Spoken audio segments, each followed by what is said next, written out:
start immediately. All right, welcome to, I want to welcome everybody. Good afternoon, good morning, and good evening, depending on where you're joining us from.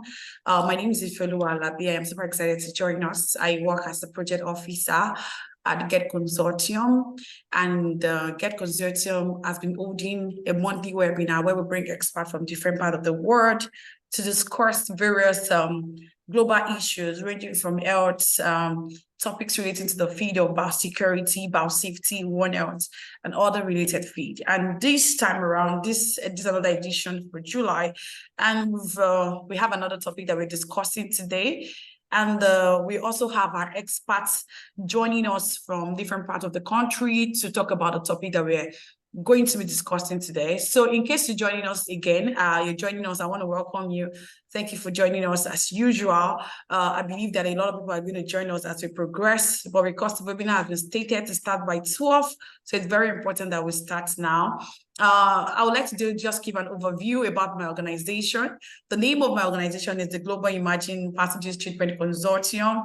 It's a think tank, it's a non-profit organization, and was established in the peak of the Ebola crisis that ravaged West Africa between the year 2014 and year 2015. And then GET now work as a think tank, and we work actively in the field of biosecurity and biosafety and One Health and other related fields. So in the consortium, we have members we have members across all across the world, and also GET is legally registered in Nigeria. We're registered in Ghana. We're registered in United States of America, and then due to our activities span around African countries. And over the years, GET has been existing for about 9 years now. And over the years, we have carried out projects, carried out activities in different parts of the country. And one of our activities and organization is public health advocacy, such a way that will bring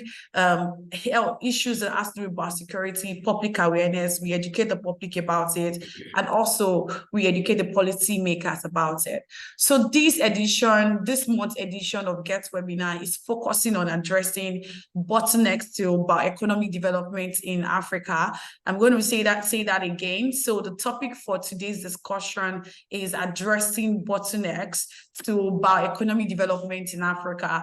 The concept of bioeconomic is not so new. At the same time, it can be new to a lot of us, but don't worry, we have our experts here who will be demystifying every T's. They will be helping us to dot the I's, and they're helping us to cross the T's with respect to bioeconomy. And just that the concept of bioeconomy also implies, it has to do with the use of biological materials to drive the economic sector. So you all agree with me that biological materials are less harmful, when you compare to the chemical materials to the environment.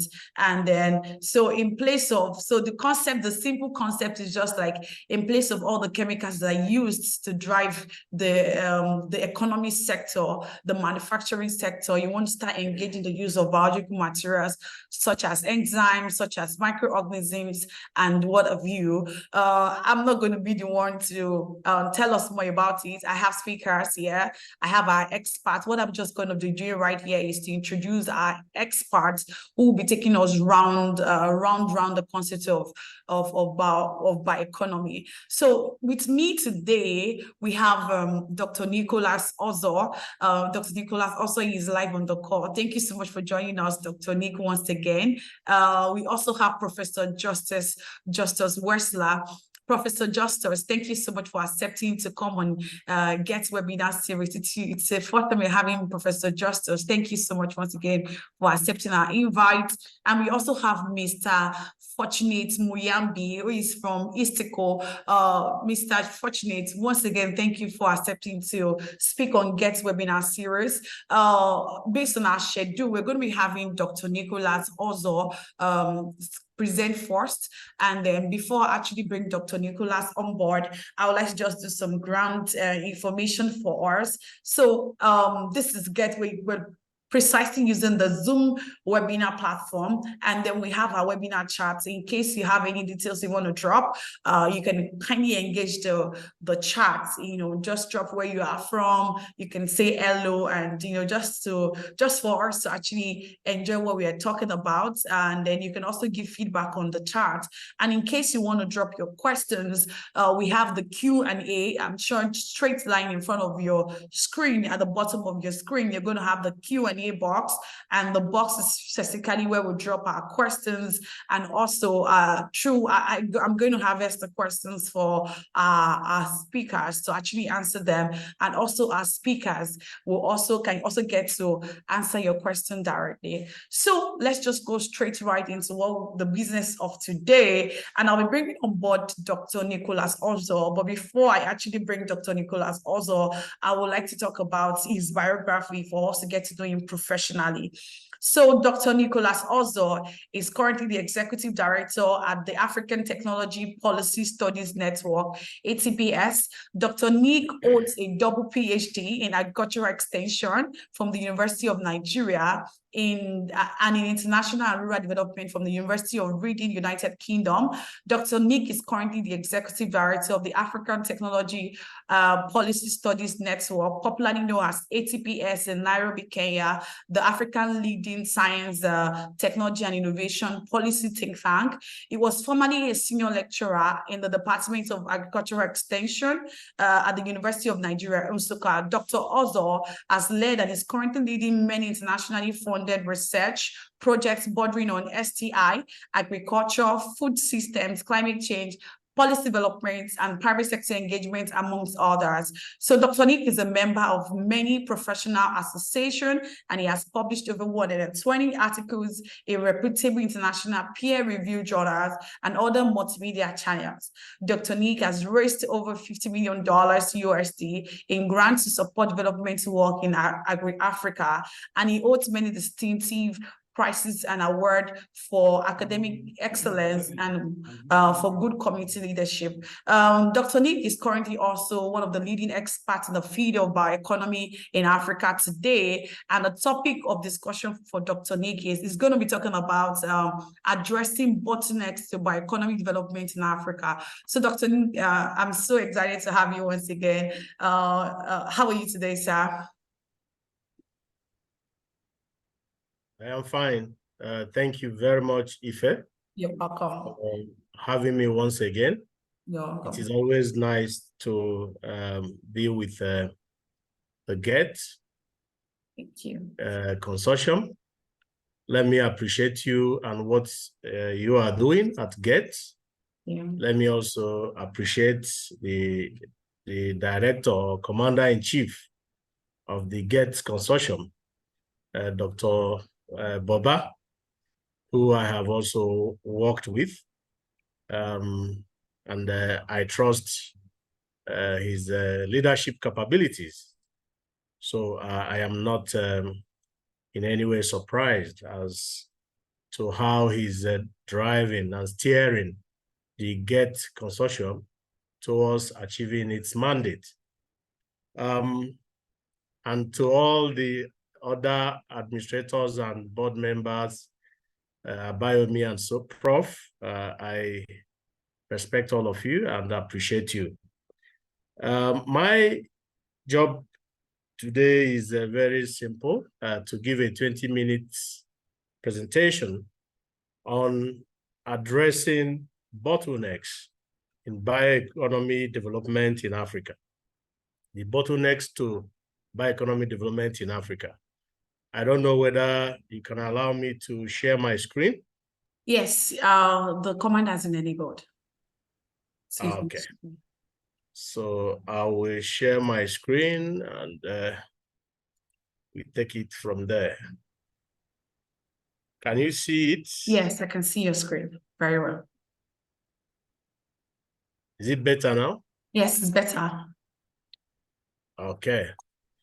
Does it move? Yes, you're very audible. I can see your screen. Yeah, is the screen moving? That's what I mean. Okay, yes, it's moving. All right, thank you. You're Sorry welcome. for those because I had to check sometimes you are moving your screen and it is from this side, and then to the audience, it is not moving. So just to be pretty sure. All right, sir. So I have been given this job of making this presentation on the issues that hinder bioeconomy development in Africa. And what we have on the screen will serve as my content. So I'll briefly talk about the ATPS. Then I know we are all converted in terms of, I will not waste time in discussing or trying to explain what bioeconomy is, because most of us may already know, but I'll still give that benefit of doubt. Talk about the rationale for that, then the bottlenecks and how they can be addressed, and what I propose as the priority areas for bioeconomy development in Africa, and then conclude. So about the ATPS. ATPS is a transdisciplinary network of researchers, policymakers, civil society actors, and the private sector actors that promote the generation, dissemination, use, and mastery of science, technology, and innovation for Africa's development, for environmental sustainability and global inclusion. ATPS is headquartered in Nairobi, Kenya, but with national chapters in 30 countries in Africa, as well as some diaspora chapters in the US, UK, and Australia. And our main focus is to ensure that we improve the understanding of science, technology, and innovation in terms of research, policy, and practice across the continent. So we ensure we build capabilities in the sector, science, technology, and innovation. And incidentally, the issue of bioeconomy falls squarely within the mandate of the ATPS. So with regards to bioeconomy, I will just specifically define it according to the Food and Agriculture Organization, which says that bioeconomy is the production, use, and conservation of biological resources, including related knowledge, science, technology, and innovation to provide information, products, processes, and services to all economic sectors with the aim of moving towards a sustainable economy.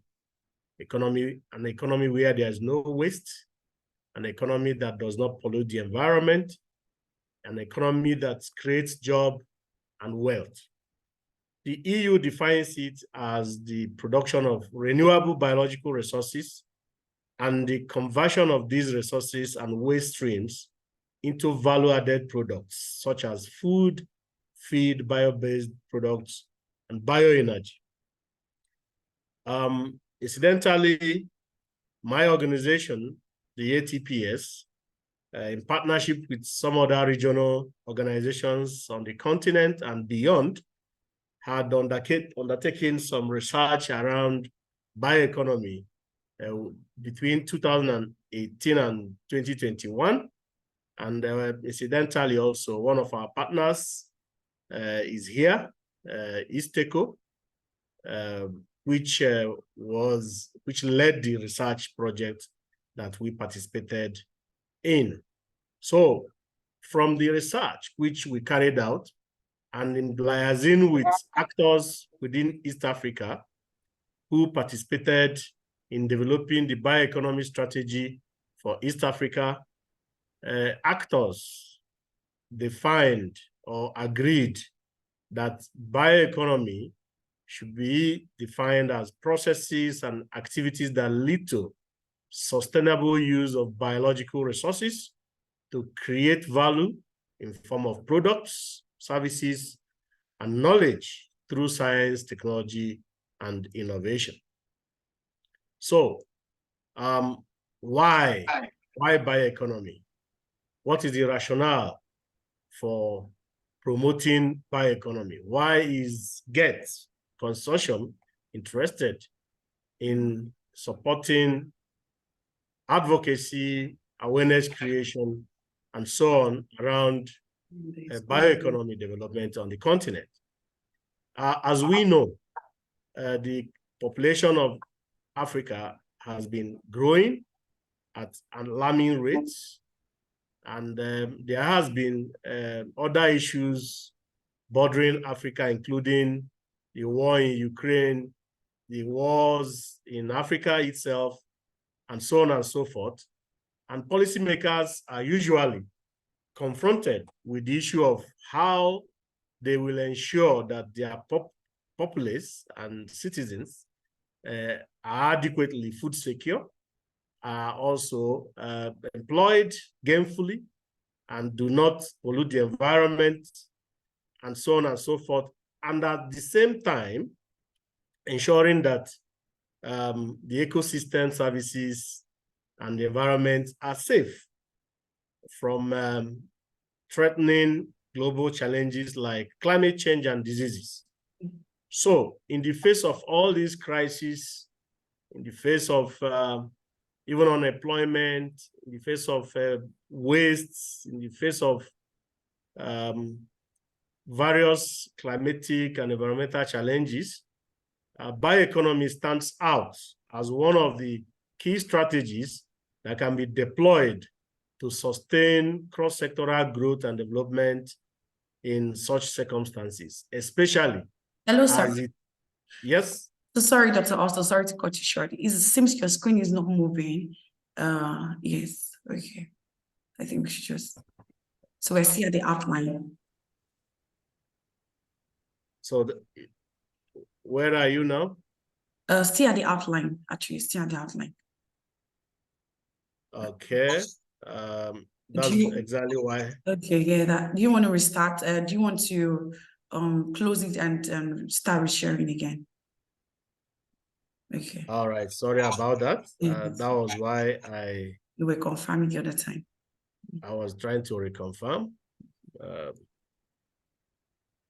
So yeah, can you see it?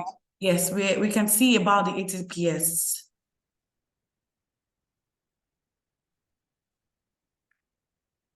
Can you see? Yes. Did it move? Yes, it moved. Yes. This was what I talked about, definition. Yes. Did it move again? Yes, it moved. Yes. Now you're on rationale? Yes, rationale. Yes.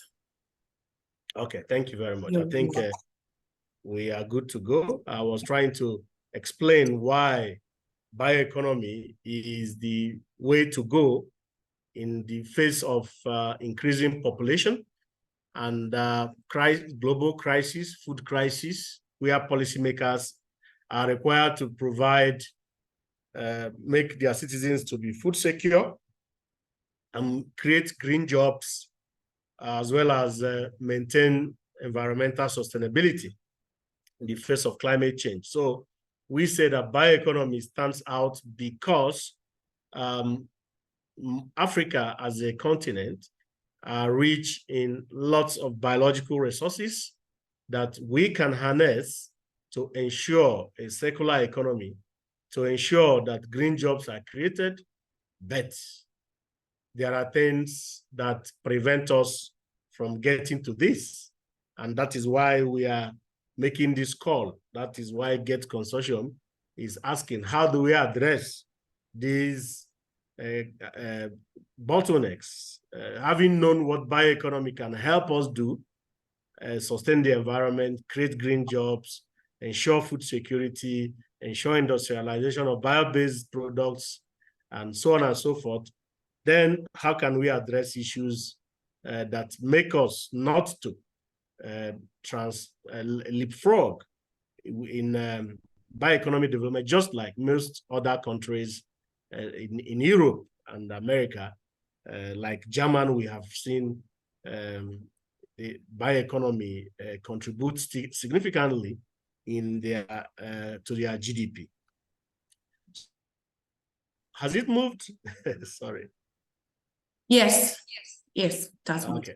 So bioeconomy is also not out of place in the agenda of the African Union or national governments, because, or even global agenda, because the issue of bioeconomy is well aligned across the SDGs, from no poverty to to no hunger, zero poverty to no hunger, to issues about gender, to infrastructure, innovation, climate change, life on Earth, life under Earth. All these border has a way where bioeconomy is implicated. Even in the AU Agenda 2063, the Africa we want, even in the TISA, Science, Technology, and Innovation Strategy for Africa 2024, across its 6 priority areas of eradication of hunger, prevention of and control of diseases, communication, and so on and so forth, you find bioeconomy issues, especially in wealth creation, also playing significantly in that agenda.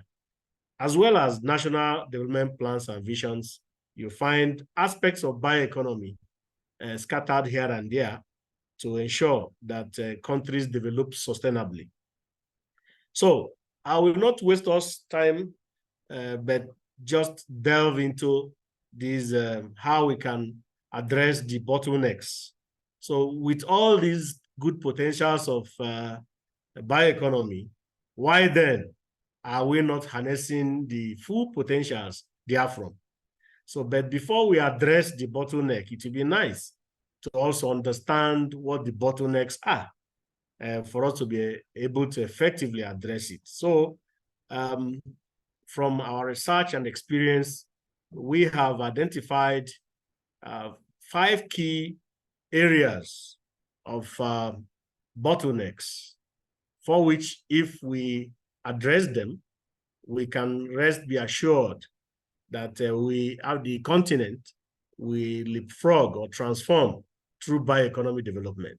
These 5 key bottlenecks are in the area of human capital, in the area of policies and procedures or regulations, the area of funding, the area of infrastructure, and what I call ecosystem.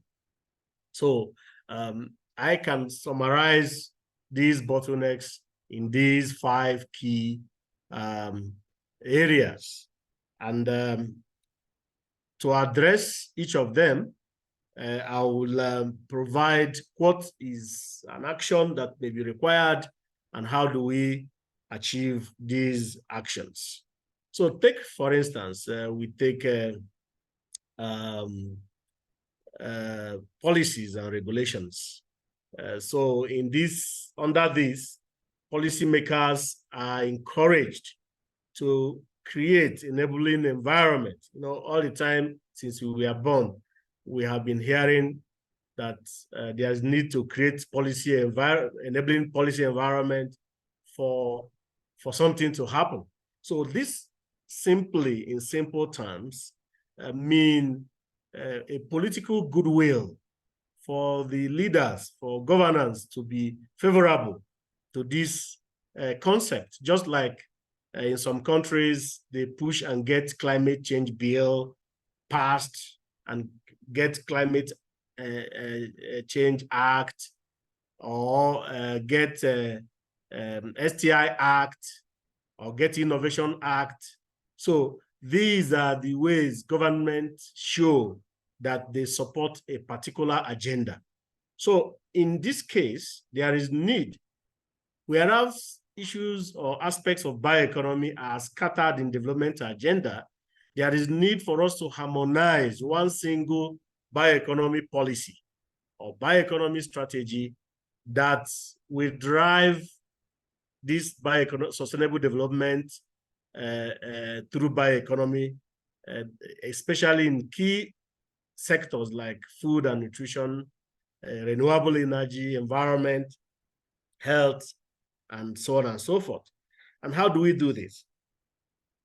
Already, GET is taking a lead or joins those who have started doing this because, like I said, in 2018, my organization has been in the forefront of promoting bioeconomy development on the continent, leading to the development of a bioeconomy strategy for East Africa, which we worked with Easteco and some other partners to develop.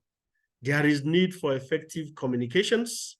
And when we say this, it links to policy advocacy, where we need to, you see, policymakers, most of them are politicians, apart from those in the mainline government ministries.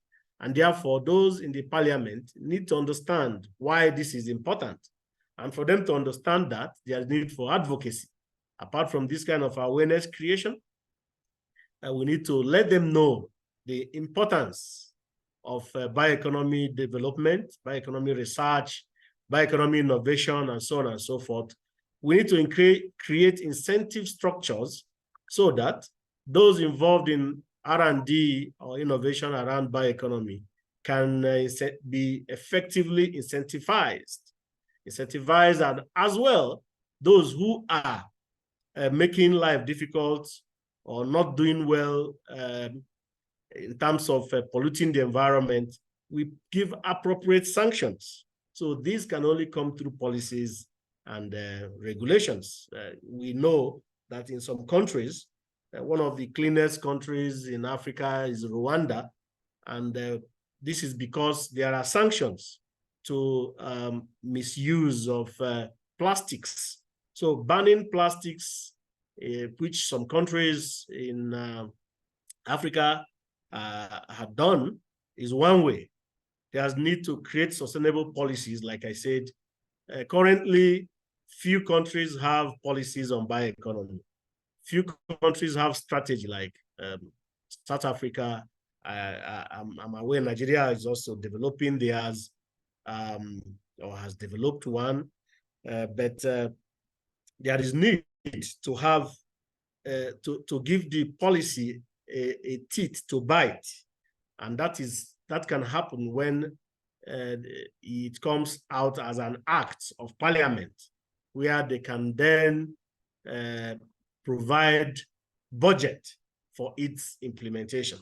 So whereas we are also talking about policies and procedures, we need to talk about how do we monitor and evaluate and learn from the policies that we have created, and we have developed frameworks for its implementation. I'll move to the next one, which is human capacity development. And here I talked about need to build human capacity, human capital, because the research, development, and innovation around bioeconomy has to be done by individuals, has to be done by institutions. So capacity development has to be at both individual, institutional, and systemic levels to support R&D, entrepreneurship, scaling across the bioeconomy value chains. And how do we do this? There's need to support curriculum development in universities and research institutes, as well as promote scholarships around this. So government can, just to promote this idea, give scholarships for people for graduate studies around biosciences, so that they promote the studies around this. We need to build shared bioeconomy knowledge platforms. I will give an example under another section. We need to establish incubators. We need to build technology transfer offices and opportunity for entrepreneurs and investors to link up. So in a way to valorize what we have created. So these are some of the ways we can support human capital development. In terms of funding, we are aware that Africa has been lagging behind in investing in R&D. As we recall, the Lagos Plan of Action of 1980 mandated countries to invest 1% of their GDP to R&D. But till date, no country in Africa has done that. The highest so far, Kenya, Tunisia, South Africa, is about 0.78 or so. And you find out that there's a direct correlation between investment and also outputs in terms of production or productivity. So countries need to increase investment in prioritizing areas around bioeconomy development. And if we follow the first way of addressing bioeconomy issues by establishing a Bioeconomy Act, and that act says we need to provide 0.3%, 0.4%, or 1%, just like we have in agriculture, where we have said give 1% of the budget to agricultural development according to CADEP. We can say the same thing to bioeconomy and tell countries to make a budgetary allocation to bioeconomy research, development, and innovation, and to increase funding, because sometimes governments cannot do it alone. There's need to have a public-private partnership and also embrace new funding mechanisms like innovation funds, where development partners can create money, or government can create innovation funds for a bioscience or bioeconomy innovators to harness this from, or venture capitals, or even some philanthropy, like Tony Elumelu and others who have been investing in this area. Frexim Bank have been investing in this. Other development partners, IDRC, Carnegie, have been investing in this. Even Africa Development Bank have been investing in some aspects of bioeconomy development. This is important for taking us forward fast. The second to the last is about ecosystem. Ecosystem here I defined as just a network of the key actors driving the bioeconomy innovation chain. And there is need to facilitate linkages and collaborations between and amongst the key actors from research, from industry, from government, across different levels, both at national level and regional level and continental level. So there's need to provide effective leadership and coordination. There's need for stakeholder engagement. Government can hold workshops to talk about this, to create way forward, to create the policy that is required, and to build trust between the actors. We need to co-develop and co-implement some initiatives so that partners can know and see how they form strategic partnerships and collaborations to foster bioscience research and development. The last one I'll talk about is about infrastructure. Infrastructure is very key to bioeconomy development, because without infrastructure, without laboratory, without some facilities, you cannot, without raw materials, you cannot actually engage meaningfully in bioeconomy development.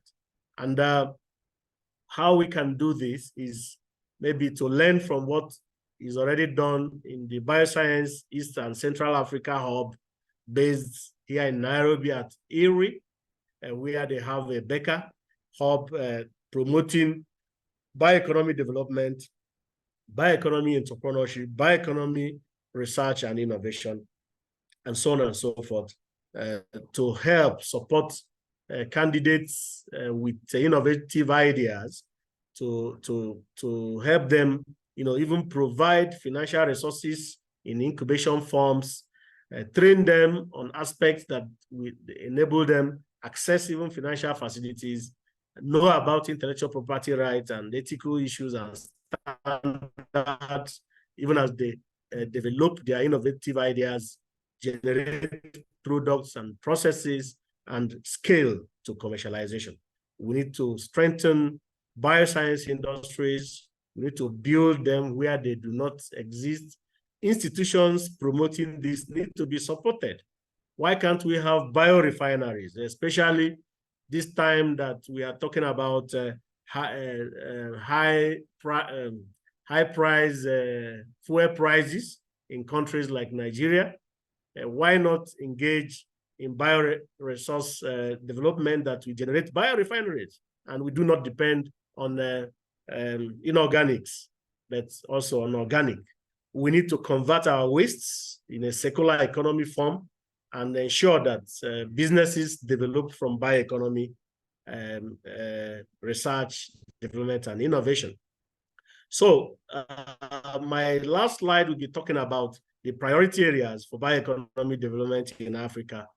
And having done some research across Africa and having known the advantages and potentials that Africa has in terms of land mass, in terms of biomass, in terms of even human capacity, I propose that countries, whereas they need to do institutional or country-specific situational analysis to understand their major sources of resources, bioresources, to understand the capacities they have, to understand their key visions, should choose to prioritize food security and sustainable agriculture, should choose to prioritize health and well-being, like in South Africa, they prioritize issues on bioeconomy, pharmaceuticals, bio-based industrial development, or energy. So countries need to make this situational analysis to know which amongst the key sectors, because bioeconomy cuts across every sector, that the countries will invest more. I know that my time is up, but I will conclude with saying that, we recognize that bioscience, research, development, and innovation can enable Africa achieve sustainable transformation that we need, especially in job and wealth creation in some of the priority areas listed. And there is need to support this engagement by all actors within the quadruple helix, the government, the research, the private sector, the civil society, the media, and all the actors that are important within the value chain, and employing effective strategies, as I have enumerated in this presentation, will help to address the key bottlenecks that block bioscience research and development, including ensuring that we have effective policies and regulations, ensuring that we build adequate human capacity at individual and institutional and systemic levels, that we provide enough funds, both government and public-private partnerships, that the ecosystem in terms of partnerships that work, because no development can be achieved from one single source actor. So there's need for partnership, and with this partnership, we can create and build adequate infrastructure, both physical and virtual, that will enable bioeconomy development on the continent of Africa to be achieved. Thank you very much. And once again, I thank the GET Consortium for the opportunity given me.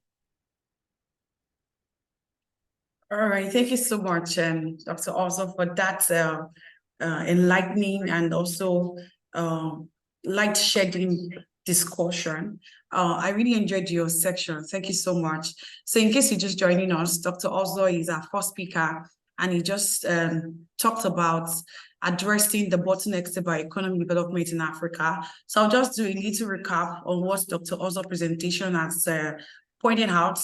Dr. Ozo made us understand the potential of the concept of bioeconomy. In his presentation, he mentioned a particular statement that got me really striking. He mentioned that Africa is rich in biological resources, and if we can build resources, if we can capitalize on it, if we can enhance our energy, our effort on it, there is so many potentials that we can achieve through that. He mentioned that through bioeconomy, Nigeria can come, Africa can come into the space of sustainable development.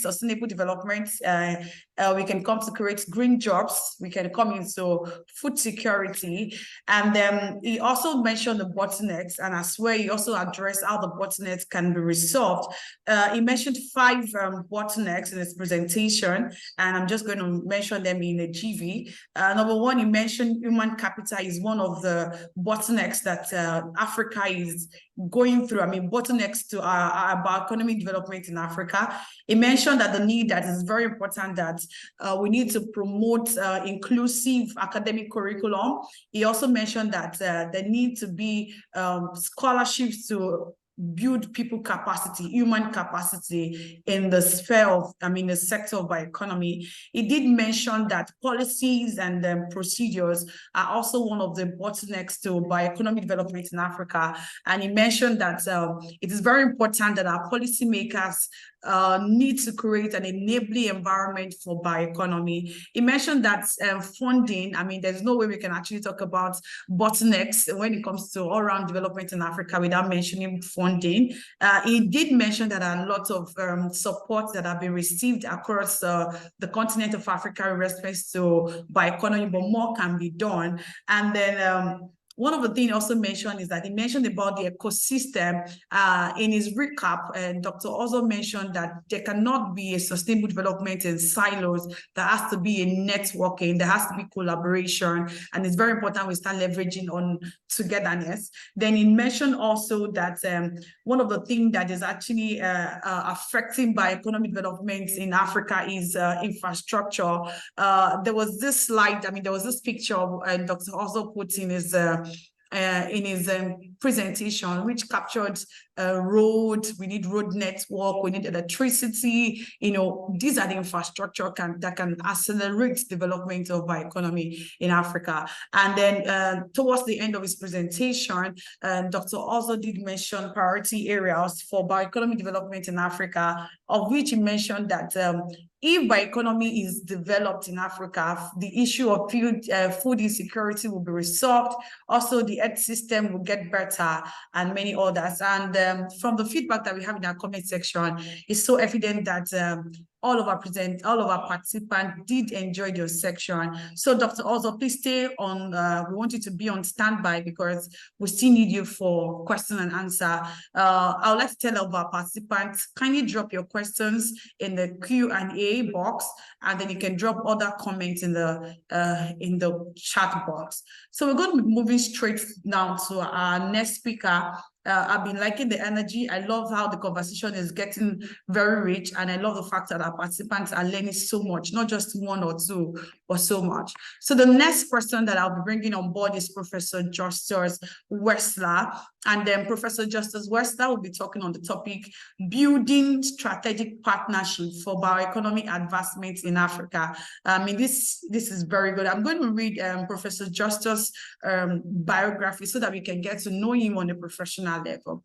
All right, so Professor Justus Wessler is an agricultural economist and is also a professor of agricultural economics and rural policy at the Wageningen University in the Netherlands. Professor Justus, you're going to help me pronounce your university. I'm so sorry if I had to murder the name, but please, you'll be helping me pronounce that when it's your section. All right, he has a degree in agricultural, environmental, and natural resource economics from the University of Göttingen, Germany. His research work is on the economics of biotechnology, value chain economics, and regulatory economics, including issues related to biological control methods. His major focus is on the contribution of value chain to improve sustainability and the impact of new technologies and the regulation of the value chain in this respect. Professor Justus is the head of the research department of agricultural economics at the Center of Life and the food sciences. We in PEFAN, all right, is also a member of the International Consortium of Applied Bioeconomy Research, the ICABR, and also Professor Justus is a co-editor of the AgriBio Forum and is a board member of the Ninjin School of Social Sciences. All right, Professor Justus, thank you so much for accepting to be on this platform. I'm going to give you the floor now to continue, to start your presentation. Yes, thank you very much for the very nice introduction. And I apologize that the town where I'm based in the Netherlands, Wageningen, is sometimes very difficult to pronounce. But you did a very well and good job on this. So I will now try to share my screen. Okay, so, and I should go in presentation mode.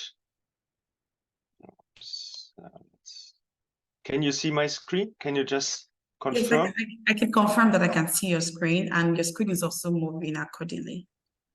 Okay, so it's moving up and down, right? It's moving back and forth, yes. Okay, fantastic. So many thanks again to the organizers for providing me the opportunity to share some of my thoughts on how to build strategic partnerships. What I will share with you is based on my personal experiences, but also based on being involved in a number of research projects that address these issues.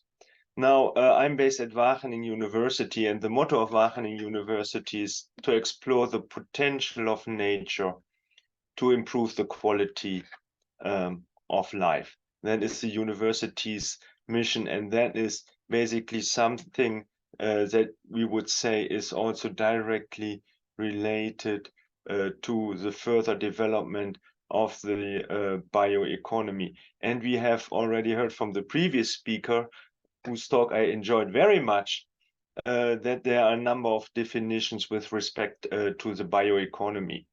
Now, for example, in the European Union, this is seen as involving all sectors that produce, use, process, distribute, or consume biological resources.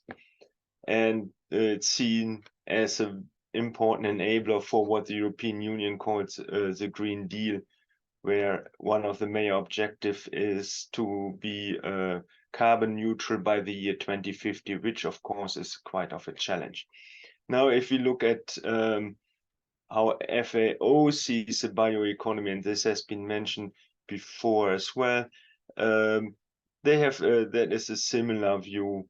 It's a production and utilization of biological resources, including knowledge, science, technology, and innovations, involving all sectors in our economy to enable transformation to a sustainable economy.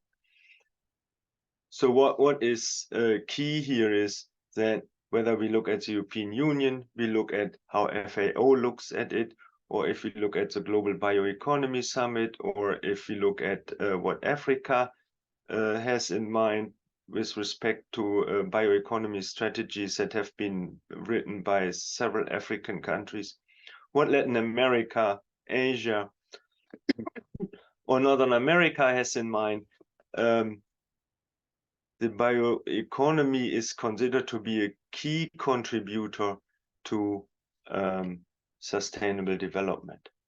And many countries, regions have identified a number of objectives.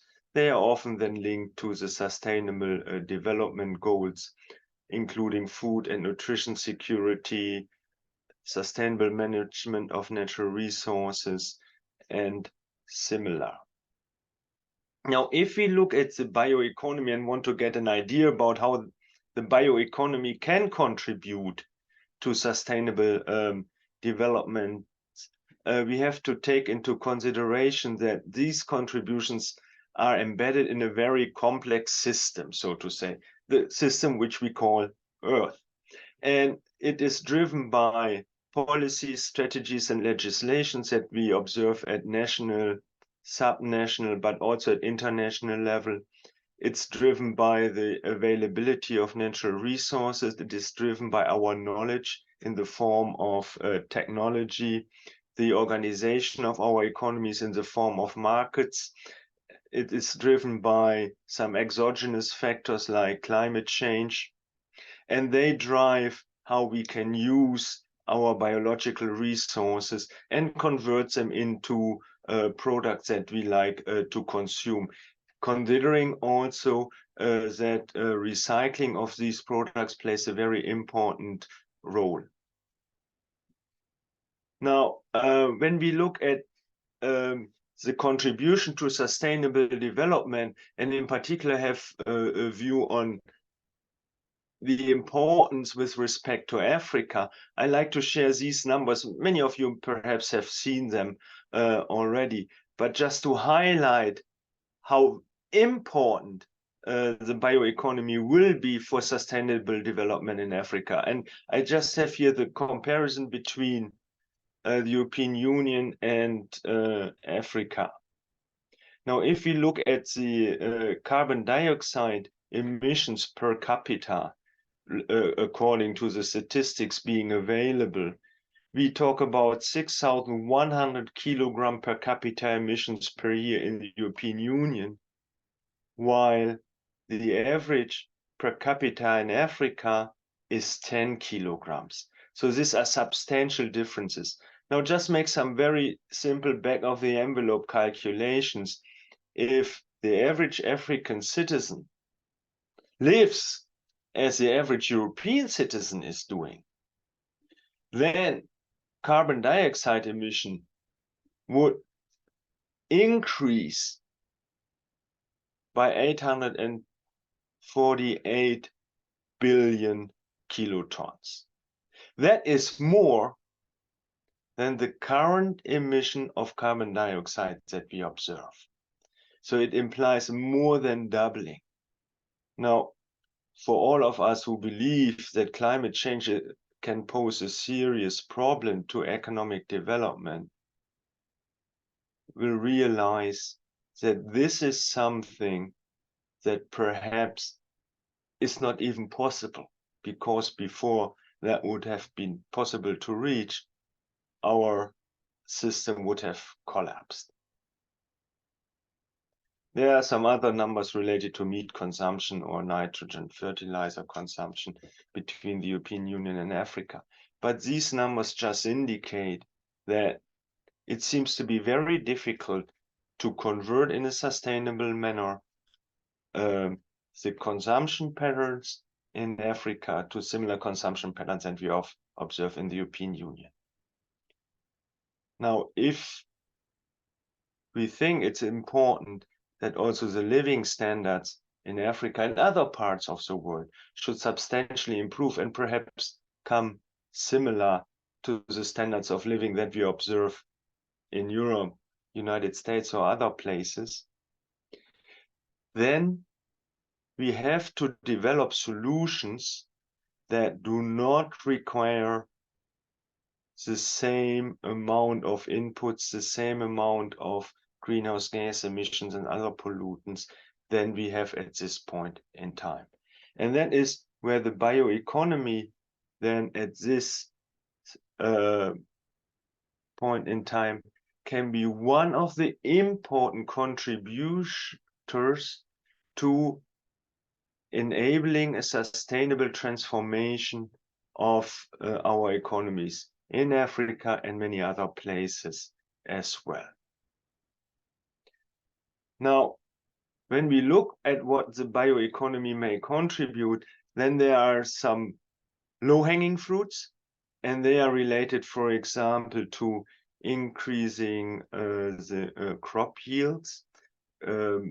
New developments in biotechnology allow us to move the yield potential up, to develop crops that are more resistant to pests and diseases, that are resistant to abiotic stresses and more. We talk about, for example, crops that are developed by using CRISPR-Cas technologies or similar ones, An interesting example that I like a lot is the development of the BT cowpea for Africa. We can use these technologies also to improve livestock and forestry. For example, in Brazil, with genome editing, livestock breeds have been developed that are, for example, more heat tolerant. We can use this in food processing. We can make our food more safe, increase the shelf life of our foods. We can use biorefineries that are more efficient in converting biological resources. For example, also using residues, using making use of biological resources for alternative uses. For example, extracting biopolymers from biological resources, producing bioenergy and more. And then we have bio-based products that are suitable as building material in packaging and more. There are a number of opportunities that do exist at this point in time where we can that allow us to further develop our economies in a more sustainable way. To realize these opportunities, we have to very much work on the institutional level.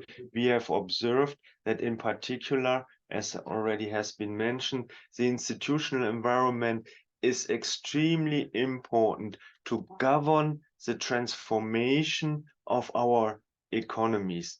And in particular, they are very important for the development of supply chains, for making use of the opportunities of the bioeconomy. We have to transform supply chains, and this requires the political will, the openness for these changes, that also requires embeddedment in international markets where trade policies, regulatory policies, and more may have a positive or a negative effect on further developments. We have to develop capacities for developing solutions. It has already been mentioned, the link with human capital. We have to look at international policy governance structures, such as the Cartagena Protocol, the Nagoya Protocol, and more, how they affect the development of the bioeconomy, and to what extent possibilities exist to make these kind of international agreements more effective. We have to look at public awareness and acceptance. We know that not necessarily all citizens will share the same views. Here's a graph from a study that has been done in Ethiopia, looking into the positions of participants in the public debates on GMOs. And when you look at the polls, what you can see is that, those who have more negative, express more negative views, those called anti-GMO views, and then you have those that express more positive views, the pro-GMO views. That these debates have increased from the year 2020 onwards, and that they seem to be a very important play a very important role in also how governments respond to the introduction of these new technologies.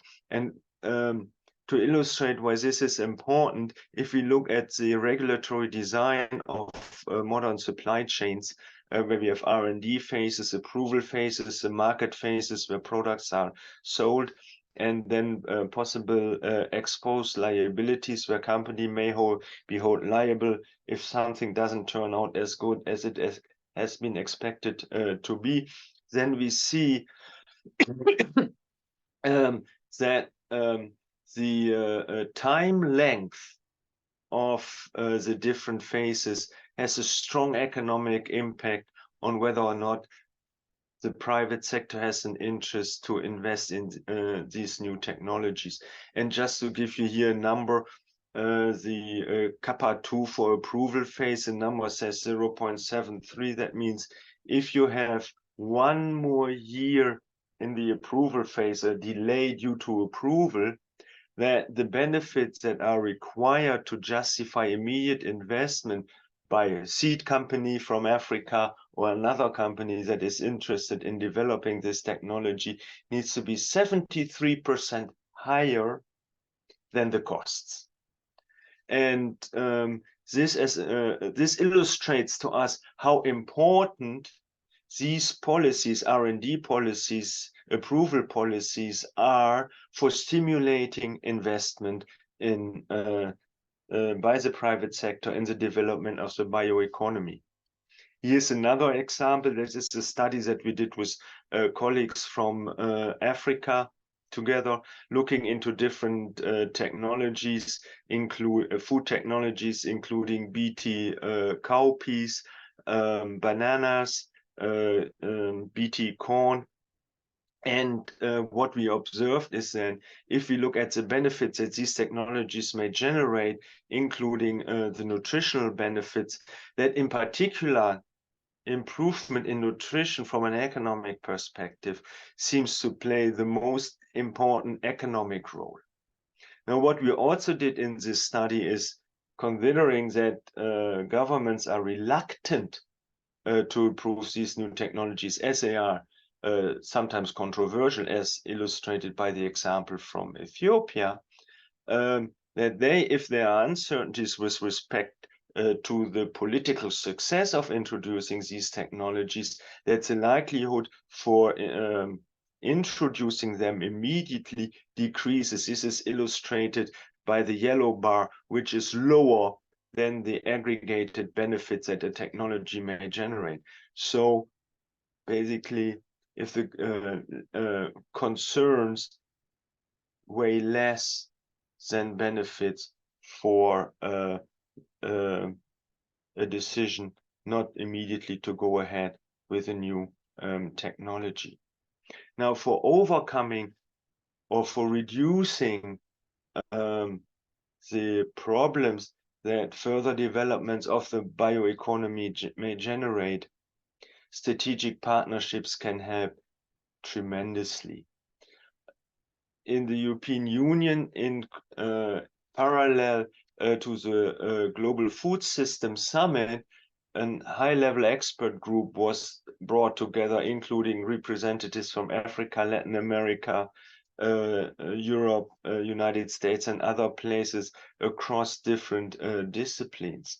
And what we have identified discussing possibilities for a transformation, that in particular human capital and educational ecosystems are extremely important for generating this transformation.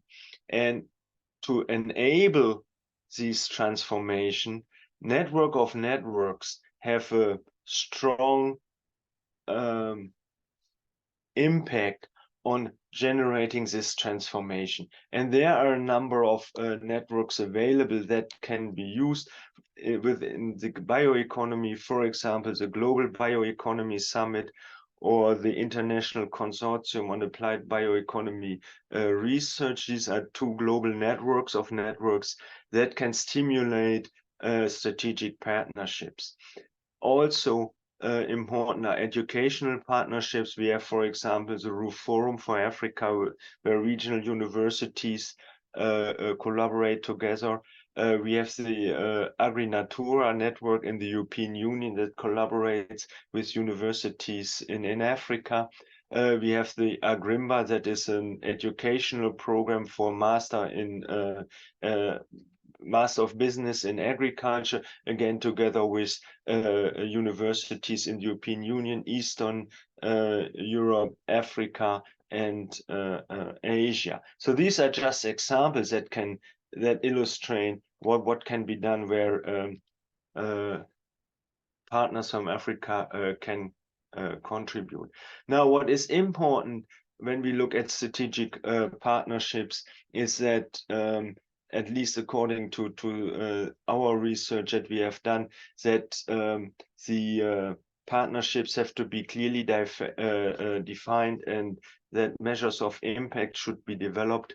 They need to have political legitimacy. The participation of often excluded groups and traditional equity-seeking groups is important. It needs to be transparent and has to include a high level of democracy. It has to work across scales and actors, and also has to ensure autonomy as well as rigor with respect to their activities being implemented. We know that this takes time. This is not something that will just be possible to implement and generate immediate outputs within the next 2 or 5 years. So one needs a long-term view on being able to generate positive impacts. We have also to consider that there are competition among partnerships. We know that a number of international players try to influence actors. So we see that China has become very active, European Union, Russia, United Nations, United States, and maybe other players as well. So this competition can sometimes be fruitful, but sometimes it can also hamper some further activities. The science policy to society interfaces, these are the ones that really need to be strengthened within these strategic partnerships, and they should normally build from regional partnerships up to international partnerships. And now let me talk for a few minutes on one of the partnerships that I think is extremely important and has achieved so far a lot of impact already, and that is the International Consortium on Applied Bioeconomy Research. Well, I'm a little bit biased when we talk about this consortium. I'm currently the president of the ICABR, but we are a consortium that was founded in 1997, and we organize annual conference on issues related to the bioeconomy, where we bring together different societal actors. This includes scientists. This is the majority of our participants. It includes social actors, non-governmental organizations, and people from the public sector, policymakers, and more.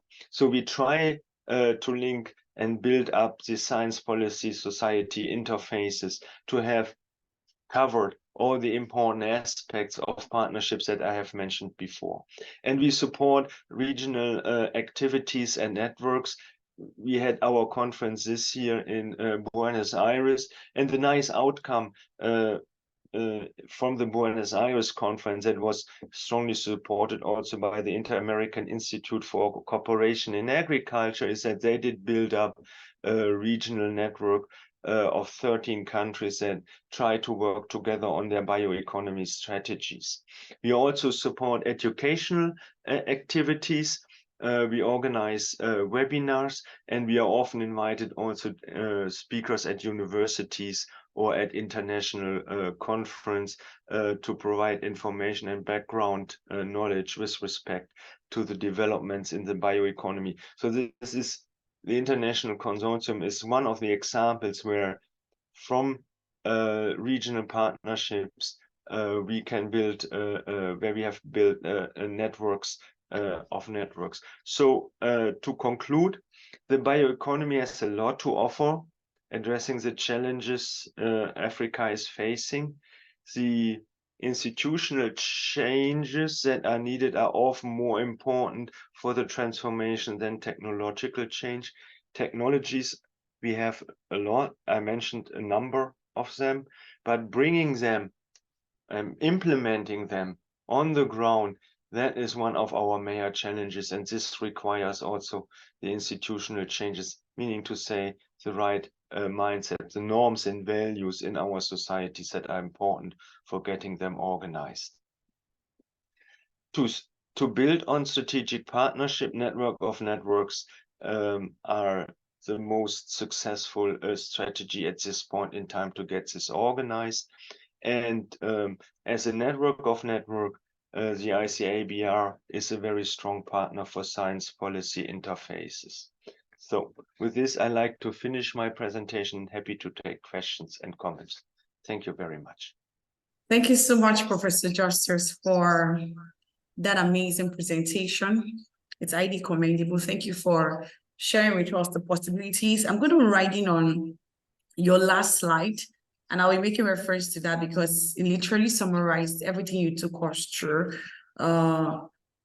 Okay, you stated in your conclusion, you said bioeconomy has a lot to offer in addressing the challenges Africa is actually facing. And then it's so evident from the statistics that you gave us that indeed, if Africa can look at, can focus the energy, can focus efforts, can create an enabling environment, we are going to be a lot better from where we are. You also did mention about with respect to the partnership. You said institutional changes are important for transformation, and I love the fact that there's a lot of synergy between your presentation and the last and Dr. Ozo's presentation. And thank you so much for shedding light to that. You also did mention that it is very important that we also work on networks of networks for establishing strategic partnership. And to give an image to that, you did mention about your organization, the ICABR, who happens to be a strong partner for science, policy, society, interfacing, initiating institutional change. Thank you so much. I think when I was checking out for your profile online, I saw there was a big flyer that I saw where your picture was, and you were rated as a global ambassador for bioeconomy. So it's good to have a global ambassador for bioeconomy on our state today. So thank you so much, Professor Justus. Please be on standby. I believe our participants do have lots of questions to ask you, and even myself, I do have questions to ask you as well. So let's go to our third speaker. All right, so we're going to our third speaker. Our third speaker is Mr. Fortunate Muyambi, and I would like to also read Mr. Fortunate's biography so that we can get to know him on a professional level. So just a moment, I'm getting his biography. All right, so Mr. Fortunate, thank you so much, sir, for accepting to come on our platform, and thank you for accepting to share your experience and your knowledge with our global audience. All right, so I would like to take your biography so that our participant can get to know you more and more. So Mr. Fortunate Moyambi is a Deputy Executive Secretary, East Africa Science and Technology Commission, ISTICO. Mr. Moyambi is a geoinformation and remote sensing specialist, environment and natural resources management specialist with international experiences in 10 African countries within international institutions, which include the European Union Commission, World Bank, and the USAID, and in academic or research institutes, Mr. Muyambi have experiences with the Makerere University Institute of Environment and Natural Resources, Kampala, Uganda. Mr. Fortunate focuses on the use of geoinformation in environment and natural resources management, which include forestry, vegetation monitoring, land use, land cover mapping, agriculture, which also include the yield forecasting, the agricultural monitoring, and in various other fields. Mr. Muyambi is a lecturer and is a trainer in GIS, remote sensing, and associated field. He has a strong experience in organizing and conducting GIS and remote sensing courses and workshops. He possesses strong leadership and management skills and experience in project planning and management. And also, Mr. Fortunate is passionate and is so passionate about promoting development and application of science, technology, and innovation for socio-economic growth in the Eastern area. So it's such a great honor to have Mr. Fortunate join us. And then looking at the topic is going to be focusing on understanding the role of technology and innovation in bioeconomy advancement. So Mr. Fortunate, thank you so much once again for joining us. I would like to give you the floor for your presentation. Thank you very much. I hope you can hear me. Yes, very well. I can hear you very well. Thank you. Let me share my...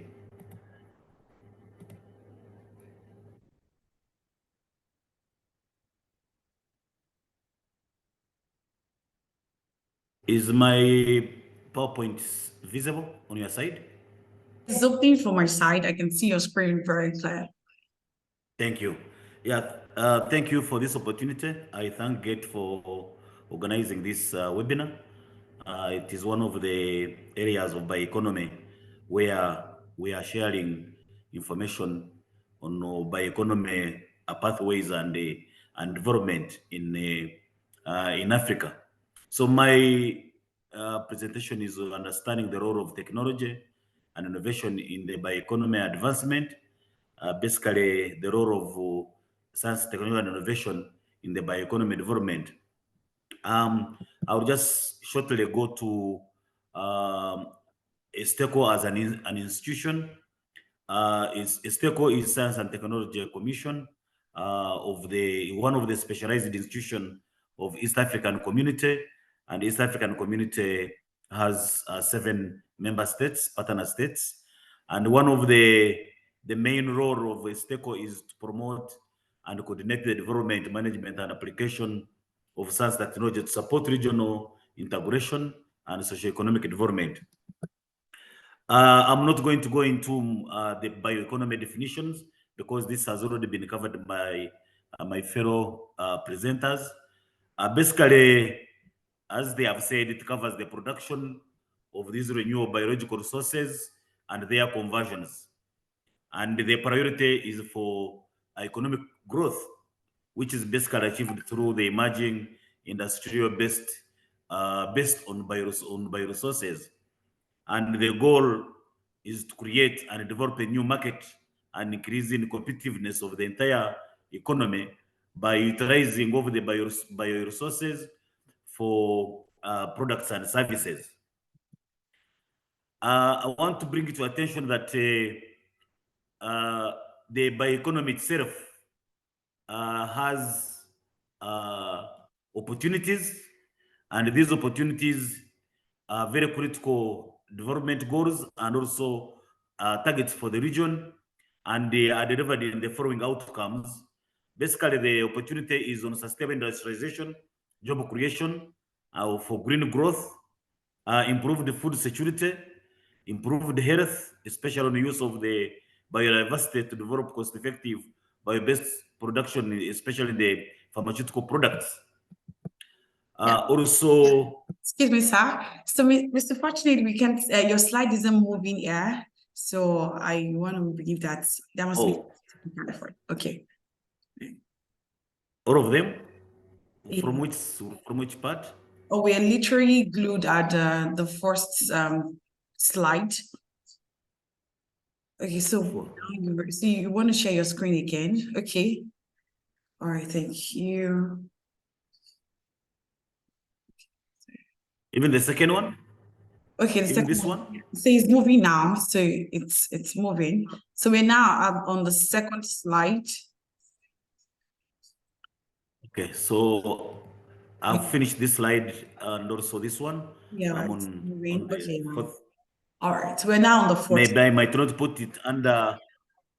Yes, I might not put it under PowerPoint presentation mode. Maybe that would be the problem. Yeah. So I hope I can continue. Yes, please. Thank you.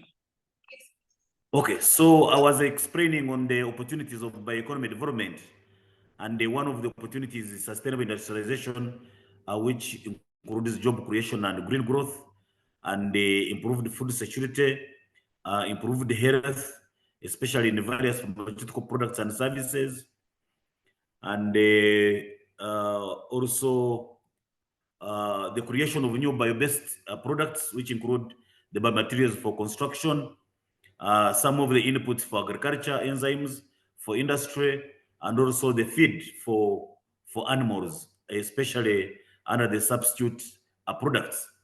It is also one of the opportunities for linking farmers and by entrepreneurs to market opportunities, both at the local, at all the levels, especially under the markets and demand for these products. And another opportunity is creating new forms of clean, sustainable, modern bioenergy, such as biofuels, and also protecting the environment through conversion of waste.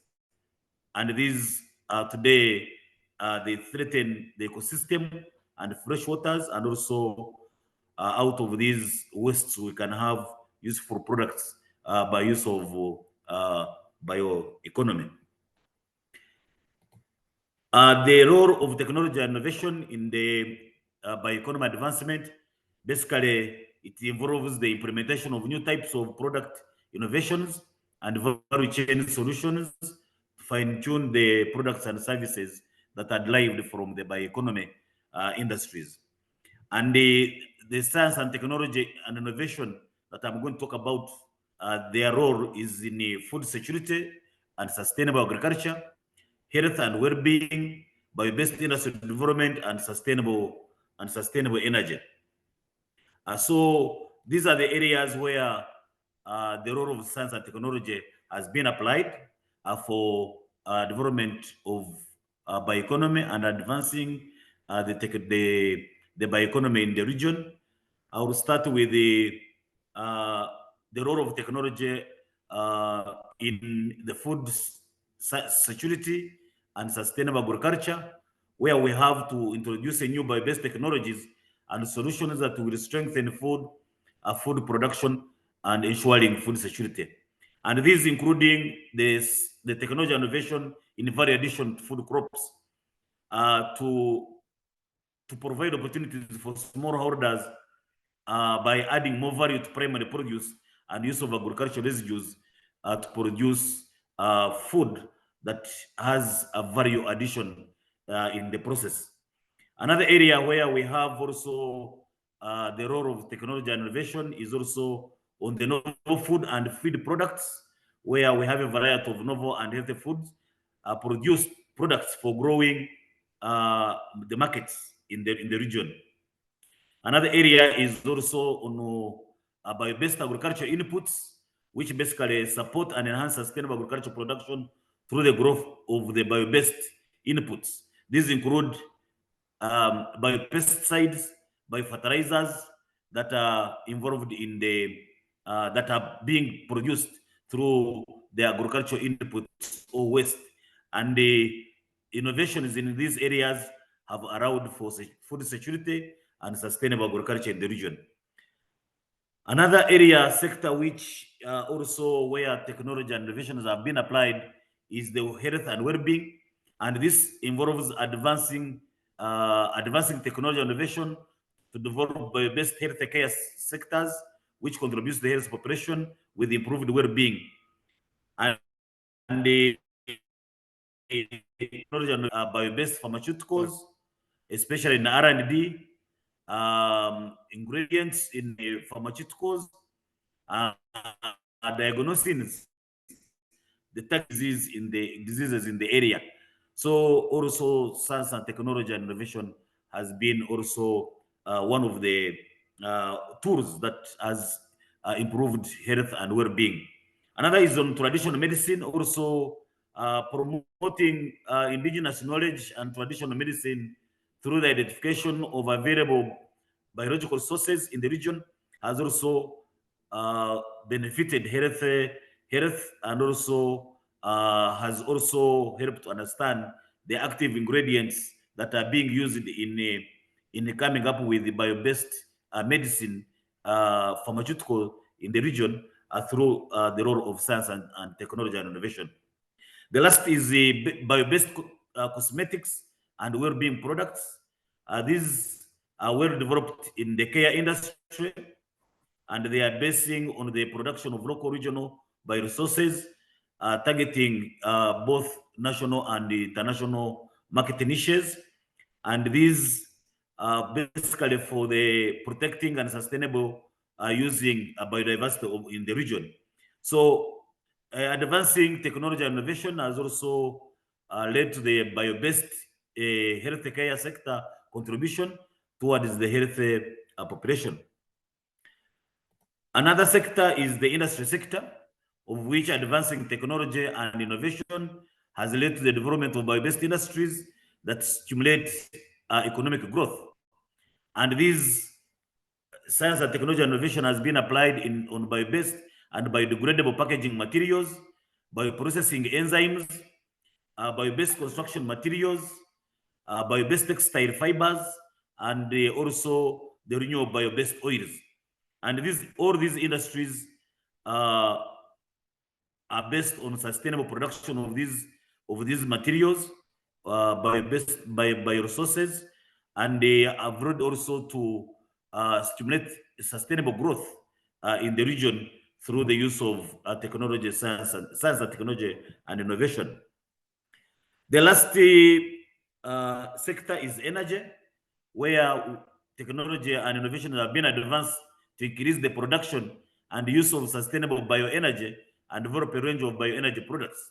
And these are biomass briquettes, the pellets, and which are also alternative for charcoal and firewood, and also production of biogas from organic waste, stimulating and supporting uptake of biogas technologies in the region for household and industrial use. There is also advanced biofuels, which is basically supporting the research and development of biofuels produced from the regenerative materials and algae, from also waste. And this also uses a lot of technology, a lot of innovation to come up with the biofuels from the bioresources in terms of bioenergy advancement. All in all, if this modern bioeconomy in the region to be realized, there is a need to develop enabling environment where strategic capacity building, partnership, business incubation, financing mechanism, and supportive policies are very key to advance the use of science and technology innovation in the region for bioeconomy development. And all these have been also highlighted by the previous presenters, basically involving the bioeconomy entrepreneurs, involving R&D institutes. These are basically technology, science-based R&D, and without forgetting the policymakers who are willing to support the bioeconomy for leveraging the policy and the decision makers in supporting bioeconomy development in the region. We have also some enablers that have enabled the development of bioeconomy, advancing bioeconomy through the use of science and technology and innovation. The first one is the enabling policy and regulatory frameworks, the financing which is required to access appropriate financing to support implementation, also capacity building. Some of these have already been talked about in terms of infrastructure development, in the building human and infrastructure capacity for research and entrepreneurship and business development, which require a strong bioeconomy value chains. We also have effective partnership and collaboration, of which also the previous speaker has already elaborated, where we need to provide leadership and support the development and deployment of well-coordinated, functional, innovative partnership, collaboration at all levels needed to create a thriving and sustainable economy across the region. Also, effective leadership and communication is also to build an understanding among key actors and the general population on the region about the concept of bioeconomy, where we need a need for its development in a region, looking at the sustainable development goals and also combating climate change. And lastly is the creation of innovation platform to drive R&D. And all these depend on science, technology, and innovation for the development of advancing bioeconomy in the region. Lastly, I would like to share with you our initiative so far that has been carried out. We have developed EAC regional bioeconomy strategy, and also we are embarking on supporting our partner states to develop their national bioeconomy policies. So far, we have started with Rwanda and Uganda for this financial year, where the detailed action plan will be developed for relevant and appropriate for each partner state to develop their own bioeconomy policies, national bioeconomy policies. The second initiative is ESTECO has developed a bioeconomy observatory knowledge sharing portal, that provides the region open access repository for bioeconomy data and information, and it is online operational, and we have used it to make also reports, bioeconomy regional status reports from the data that has been populated on the portal. We have also convened ESC